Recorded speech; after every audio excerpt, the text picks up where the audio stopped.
एक छोटे से शहर में एक परिवार रहता था जिसमें महेश, उसकी बीवी कमला और उनके दो बच्चे पिंकी और बबलू रहते थे।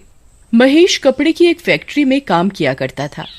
एक दिन फैक्ट्री में आग लगने के कारण फैक्ट्री के मालिक ने बहुत से लोगों को काम से निकाल दिया, जिसमें एक महेश भी था। वैसे ही महेश आर्थिक तंगी से गुजर रहा था और ऊपर से नौकरी चले जाने के कारण घर के हालात और खराब हो गए थे। एक दिन पूरा परिवार साथ बैठकर खाना खा रहा होता है। तब कमला महेश से बोलती है, घर का राशन खत्म होने वाला है, बस 3-4 दिन का ही राशन बचा हुआ है। क्या करूं, कुछ समझ नहीं आ रहा।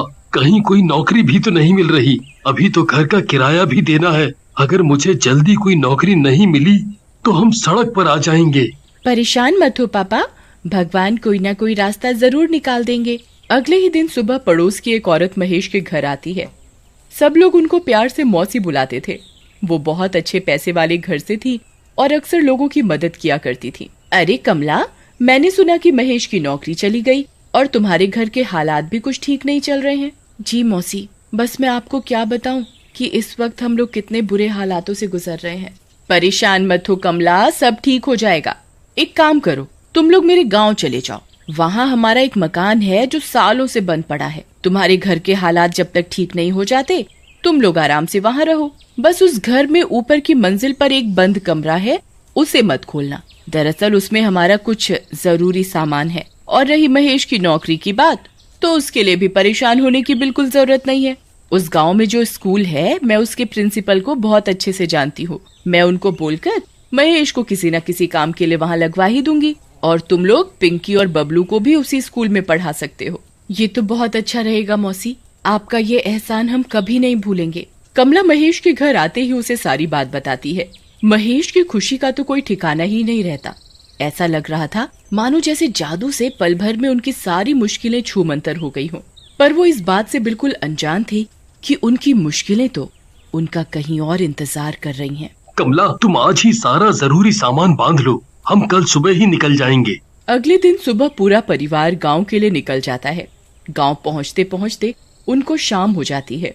गांव पहुंचकर महेश बताए हुए एड्रेस को ढूंढने लगता है। तभी उसे एक आदमी मिलता है। भाई साहब, जरा ये पता तो बताना।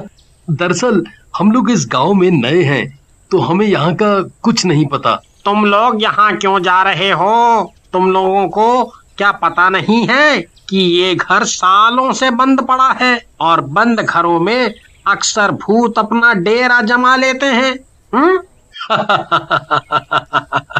भूत वूत कुछ नहीं होता भाई, तुम तो बस मुझे ये पता बता दो कि कहाँ पड़ेगा। हम लोग बहुत दूर से आए हैं, बहुत थक गए हैं। ठीक है, मुझे क्या, जब तुमको ही अपनी और अपने परिवार की कोई फिक्र नहीं है तो ऐसा करो, तुम यहाँ से सीधे चले जाओ और वहां से बाएं तरफ मुड़ जाना। बस वहीं एक पीपल का पेड़ है जिसके बिल्कुल सामने ही ये घर है। महेश अपने परिवार के साथ उस घर तक पहुंच जाता है। घर देखकर साफ पता चल रहा था कि वहाँ कई सालों से कोई झांका भी नहीं है। ये तो कितना पुराना घर है माँ, और कितना डरावना भी। इतने बुरे वक्त में हमें ये घर रहने को मिल गया, वही बहुत है। हम इसकी साफ सफाई कर लेंगे तो ये भी अच्छा दिखने लगेगा। चलो अब यहाँ खड़े रहकर बातें मत करो और जल्दी अंदर चलो। महेश जैसे ही उस घर का दरवाजा खोलता है तो घर में तेज हवाएं चलने लगती हैं। बाहर तो पेड़ का एक पत्ता भी नहीं हिल रहा और यहाँ इतनी तेज हवा कैसे चल सकती है? क्योंकि यहाँ भूत है। पिंकी बबलू के पीछे चिल्लाते हुए भागती है। रुक रुक, तुझे मैं अभी बताती हूँ, रुक। बबलू सीढ़ियों से भागते हुए ऊपर वाली मंजिल पर पहुँच जाता है। पिंकी भी बबलू को पकड़ने के लिए उसके पीछे पीछे भाग रही होती है। बबलू को अचानक किसी औरत के रोने की आवाज आती है। बबलू वहीं रुक जाता है और ध्यान से उस आवाज को सुनने लगता है, पर आवाज अचानक से बंद हो जाती है। क्या हुआ बबलू, थक गया क्या? नहीं दीदी, मुझे अचानक किसी औरत के रोने की आवाज सुनाई पड़ रही थी, इसलिए मैं यहाँ रुक गया। इतनी रात को कौन रोएगा? जरूर तूने किसी बिल्ली के रोने की आवाज सुनी होगी और तुझे लगा होगा कि कोई औरत रो रही है। अब चल नीचे, कुछ खा पी कर सो जाते हैं। बबलू पिंकी को बहुत समझाता है पर पिंकी उसकी एक नहीं सुनती। उसे लगता है कि बबलू उसे डराने के लिए ये सब बातें बोल रहा है। पिंकी बबलू की बात पर ध्यान नहीं देती और वापस नीचे जाने लगती है। बबलू भी उसके पीछे पीछे जा ही रहा होता है, पर अचानक उसकी नजर एक बंद कमरे पर पड़ती है जिस पर ताला लगा होता है और उस ताले पर एक लाल रंग का कपड़ा भी बंधा होता है। लगता है ये वही कमरा है जिसके बारे में मौसी जी माँ को बता रही थी। ऐसा क्या जरूरी सामान रखा है इस कमरे में जो इस पर इतना बड़ा ताला लगा है? तुझे इतना सोचने की जरूरत नहीं है। मौसी जी ने हमें मना किया है इस कमरे में जाने से, तो बस हमें इस बात का ध्यान रखना चाहिए। रात को खाना खाकर सब सोने चले जाते हैं। आधी रात को अजीब सी खटखट की आवाज से पिंकी की अचानक आंख खुल जाती है। बबलू जल्दी उठ, जरा देख कर तो आ कि ये आवाज कहाँ से आ रही है। मुझे सोने दो दीदी, मुझे बहुत तेज नींद आ रही है, आप खुद जाकर देख लो। पिंकी डरते हुए अपने बेड से खड़ी होती है और ध्यान से उस आवाज को सुनने की कोशिश करती है। आवाज बाथरूम से आ रही होती है। पिंकी बाथरूम का दरवाजा खोलती है और डरते डरते उसमें झांकती है। जैसे ही वो अंदर देखती है उसके होश उड़ जाते हैं। बाथरूम में पड़ा वाइपर अपने आप दीवार से जोर जोर से टकरा रहा होता है। पिंकी डर के मारे पसीने पसीने हो जाती है और भागते हुए नीचे अपने मम्मी पापा के पास जाती है। मम्मी पापा जल्दी उठो। क्या हुआ बेटा, तुम इतनी घबराई हुई क्यों हो? वो पापा, वो बाथरूम वाइपर, पापा ऊपर भूत भूत। क्या बोल रही हो पिंकी? ठीक से बताओ बेटा, हमें कुछ समझ नहीं आ रहा। तभी बबलू भी वहाँ आ जाता है। पापा वो ऊपर बाथरूम में वाइपर अपने आप दीवार से जोर जोर से टकरा रहा था। ये तुम्हारा वहम है बस, और कुछ नहीं। चलो अपने कमरे में जाकर आराम से सो जाओ। जब कल सुबह उठोगे तो सब बुरे सपने की तरह खुद ही भूल जाओगे। पिंकी और बबलू अपने कमरे में सोने चले जाते हैं। 2-3 दिन तक सब कुछ ठीक रहता है, पर अचानक एक रात पिंकी को किसी के रोने की आवाज आती है। वो उठकर कमरे के बाहर जाकर देखती है तो बाहर कोई नहीं होता, पर रोने की आवाज अभी भी आ रही होती है। पिंकी थोड़ा और ध्यान से सुनती है तो उसे वो आवाज उस बंद पड़े कमरे के अंदर से सुनाई देती है। जैसे ही पिंकी दरवाजे से कान लगाकर और ध्यान से सुनने की कोशिश करती है, आवाज अचानक से बंद हो जाती है। पिंकी डर कर अपने कमरे में भाग जाती है, पर रात भर वो उस बंद कमरे के बारे में सोचती रहती है। पिंकी जब सुबह उठती है तो उसे लगता है जैसे रात को जो कुछ भी हुआ वो सब उसका वहम था और वो इस बारे में किसी को नहीं बताती। एक दिन बबलू उस बंद कमरे के बाहर बॉल से खेल रहा होता है। वो उस कमरे में झांकने की कोशिश करता है पर कुछ दिखाई नहीं देता। रात को जब सब सो रहे होते हैं तब बबलू के दिमाग में वो बंद कमरा घूम रहा होता है। वो उस बंद कमरे के बाहर जाता है। मैं इस ताले को कैसे खोलूं? मैं कुछ देखता हूँ जिससे मैं ये ताला तोड़ सकूं। बबलू जल्दी से एक हथौड़ी ढूंढ कर लाता है और उस ताले को तोड़ देता है। जैसे ही वो उस कमरे की कुंडी खोलता है उसे पीछे से किसी के आने की आवाज आती है। दरअसल पिंकी हथौड़ी की आवाज से उठकर बाहर आ जाती है। कौन है यहाँ? कौन है यहाँ? ये ताला किसने तोड़ा? ये जरूर बबलू का काम है। वो अपने बिस्तर पर भी नहीं था। पिंकी से रहा नहीं जाता और वो कमरे के दरवाजे को खोलकर अंदर झांकती है। उसको तभी एक झटका सा लगता है जैसे उसके अंदर किसी की आत्मा घुस गई हो। पिंकी को बहुत अजीब सा महसूस होता है और वो अपने कमरे में जाकर सो जाती है। अगले दिन सुबह उठते ही महेश अपनी नौकरी के सिलसिले में सुबह ही घर से निकल जाता है। पिंकी घर की सफाई में अपनी माँ का हाथ बटाने लगती है और बबलू आंगन की सफाई करने बाहर चला जाता है। पिंकी का बर्ताव कुछ अलग सा होता है। वो बिल्कुल चुपचाप खिड़की पर खड़ी बाहर पीपल के पेड़ को ऐसे देख रही होती है जैसे वो अपने होश में ही ना हो। पिंकी, तू वहाँ खड़ी क्या देख रही है? चल जल्दी से मेरे साथ काम करवा।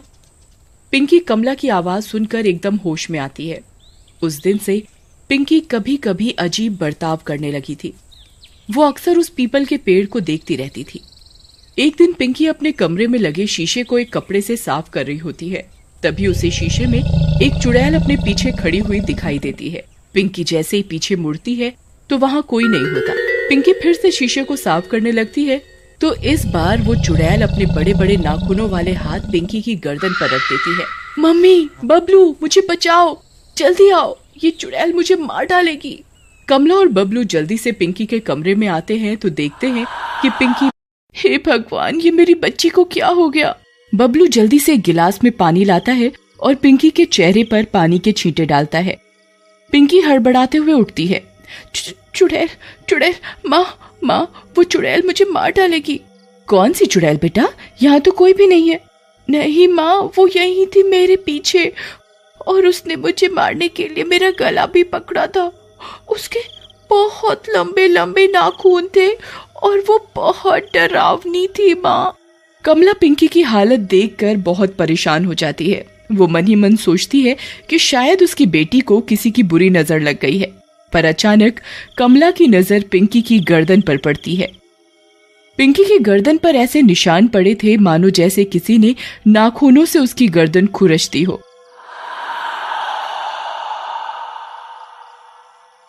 मैं तुम्हारे पापा के आते ही उनसे बात करूंगी। सब ठीक हो जाएगा बेटा, तू परेशान मत हो। शाम को महेश के आते ही कमला उसे सारी बात बताती है। ऐसा करते हैं, हम लोग कल मंदिर चलते हैं, वहाँ जाकर हम पिंकी को झाड़ा लगवा देंगे। अगले दिन सुबह सुबह सब मंदिर जाने के लिए तैयार हो जाते हैं। मंदिर जाकर पिंकी फिर से अजीब बर्ताव करने लगती है और मंदिर के अंदर जाने से मना करने लगती है। मुझे नहीं जाना अंदर, तुम लोग जाओ, मैं यहाँ बाहर ही ठीक हूँ। ऐसा नहीं करते बेटा, मंदिर जाने से कभी मना नहीं किया करते। मैंने जब बोल दिया कि मुझे अंदर नहीं जाना तो फालतू की जिद क्यों कर रही हो? महेश और कमला पिंकी को पकड़कर जबरदस्ती मंदिर के अंदर ले जाते हैं। मुझे छोड़ दो, मुझे जाने दो। पिंकी भगवान की मूर्ति के सामने आकर एकदम चुप हो जाती है। देखिए ना पंडित जी, हमारी बेटी को क्या हो गया है? आजकल बहुत अजीब बर्ताव करने लगी है। आज तो मंदिर में भी आने से मना कर रही थी। परेशान मत हो, मैं तुमको ये धागा दे रहा हूँ। इस धागे को इसके गले में बांध दो, ये बिल्कुल ठीक हो जाएगी। कमला पिंकी के गले में धागा बांध देती है और सब वापस घर आ जाते हैं। कुछ दिन पिंकी बिल्कुल ठीक रहती है, पर अचानक एक दिन उसका धागा बाल काटते वक्त कंघी से टूट जाता है और पिंकी फिर से अजीब बर्ताव करने लगती है। एक रात जब सब सो रहे होते हैं तो नीचे मंजिल से कुछ गिरने की आवाज आती है। बबलू की अचानक आंख खुल जाती है और वो देखता है कि पिंकी कमरे से गायब होती है। बबलू नीचे जाता है तो देखता है कि पिंकी घर से बाहर जा रही होती है। बबलू पिंकी के पीछे पीछे जाता है। पिंकी उस पीपल के पेड़ के पास जाकर खड़ी हो जाती है और ऊपर उस पेड़ को देखती रहती है।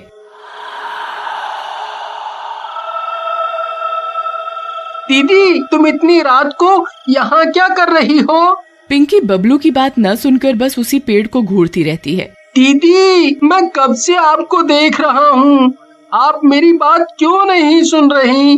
पिंकी तुरंत बबलू की तरफ पलटती है। ऐसा लगता है जैसे पिंकी अभी होश में आई हो। मैं यहाँ कैसे आई?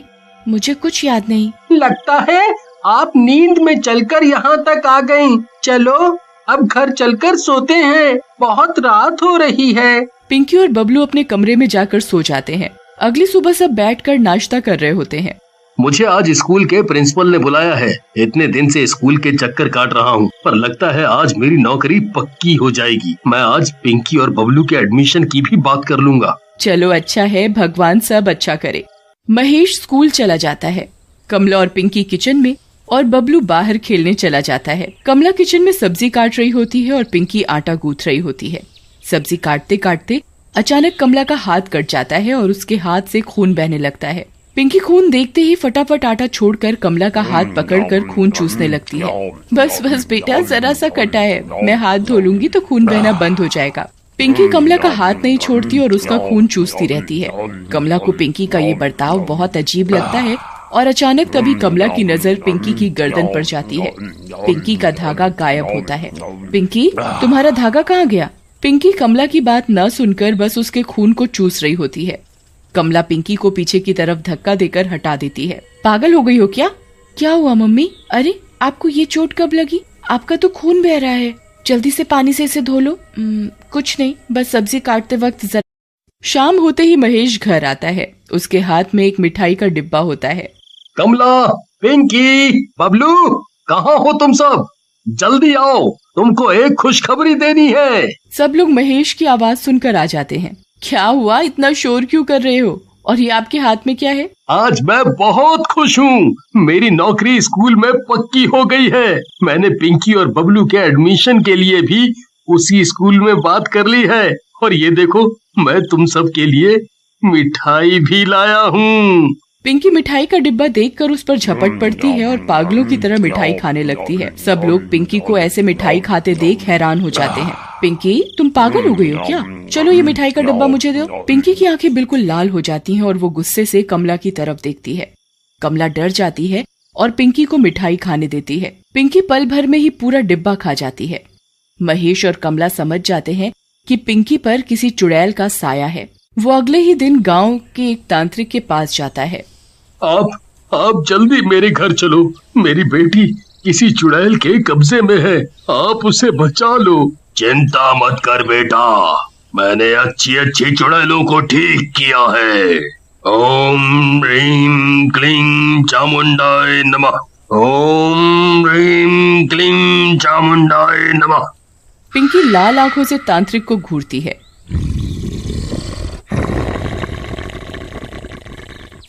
पागल तांत्रिक, तेरी इतनी हिम्मत कि तू मुझे रोकेगा? लगता है तुझे अपनी जान प्यारी नहीं है। पिंकी अपने एक इशारे से कमला को हवा में उड़ा देती है। बचाओ बचाओ, मुझे नीचे उतारो पिंकी बेटा। कौन पिंकी? मैं कोई पिंकी विंकी नहीं हूँ, मेरा नाम संगीता है। संगीता? कौन संगीता? अच्छा, अब तुम मुझसे सवाल करेगी? तुझे तो मैं बताती हूँ। मेरी माँ को छोड़ दो, मेरी माँ को छोड़ दो। पिंकी बबलू की तरफ गुस्से से देखती है और उसे भी हवा में लटका देती है। तांत्रिक जल्दी से गंगा जल पिंकी के ऊपर डाल देता है और पिंकी कुछ देर के लिए बेहोश हो जाती है। महेश जल्दी से पिंकी को एक कुर्सी से बांध देता है। थोड़ी देर बाद पिंकी की आंखें खुलती हैं, पर वो अभी भी किसी आत्मा के वश में होती है। खोलो मुझे, किसकी हिम्मत हो गई जो मुझे बांधने की कोशिश की? तुम लोग क्या सोच रहे हो कि तुम लोग मुझे ऐसे बांधकर मुझे कब्जे में कर लोगे? तुम हमसे क्या चाहती हो? इस छोटी सी बच्ची ने आखिर तुम्हारा क्या बिगाड़ा है? तुम उसका पीछा क्यों नहीं छोड़ देती? ऐसे कैसे पीछा छोड़ दूं? आप तो जब तक मैं तुम सब की एक एक करके जान नहीं ले लूंगी, मुझे चैन नहीं पड़ेगा। तांत्रिक पिंकी के सर पर एक ओम का त्रिशूल लगा देता है। पिंकी बुरी तरह चिल्लाती है, छोड़ दो मुझे, तुम लोग मेरा कुछ नहीं बिगाड़ पाओगे, छोड़ दो मुझे। अगर तू मुझे अपने बारे में नहीं बताएगी तो मैं तुझे ऐसे ही तड़पाता रहूंगा। बता, तू कौन है? क्यों इन लोगों को दुखी कर रही है? बताती हूँ। मैं इस घर की नौकरानी थी। बहुत सालों पहले इस घर में काम किया करती थी। इस घर में एक मौसी और उनका बेटा जगदीश रहता था। मैं ऊपर वाले कमरे में रहती थी। जगदीश मुझे बोलता था कि वो मुझे बहुत प्यार करता है। मैं भी उससे प्यार करने लगी थी। उसने मुझसे शादी का वादा भी किया था, पर एक दिन वो शहर गया और किसी और से शादी कर ली। मैं ये बात बर्दाश्त नहीं कर पाई और बाहर जो पीपल का पेड़ है उस पर फांसी लगाकर आत्महत्या कर ली। मरने के बाद भी मेरी आत्मा को शांति नहीं मिली। मेरा मकसद बस जगदीश की जान लेना था। एक दिन जब वो अपनी बीवी के गांव आया तो मुझे उसे मारने का मौका मिल गया था, पर उसकी माँ की वजह से वो बच गया। उन्होंने पूजा करवा के मुझे ऊपर मेरे ही कमरे में हमेशा के लिए कैद कर दिया। मैं इतने सालों से उस कमरे में कैद थी, पर पिंकी ने वो कमरा खोलकर मुझे आजाद कर दिया। पर तुम्हारा गुनहगार तो जगदीश था। तुम इन लोगों के साथ क्यों बुरा कर रही हो? मैं इनका नहीं बल्कि वो हर उस इंसान का बुरा करूंगी जो मेरे सामने आएगा। तांत्रिक पिंकी के ऊपर भभूत डालता है और अचानक पिंकी के अंदर से वो आत्मा बाहर आ जाती है और पिंकी बेहोश हो जाती है। तांत्रिक उस आत्मा को जल्दी से एक लोटे में बंद कर देता है और उस पर एक लाल कपड़ा बांध देता है। उसके बाद तांत्रिक उस लोटे को पीपल के पेड़ के नीचे गाड़ देता है। पिंकी बिल्कुल ठीक हो जाती है और अगले ही दिन से बबलू के साथ स्कूल भी जाने लगती है।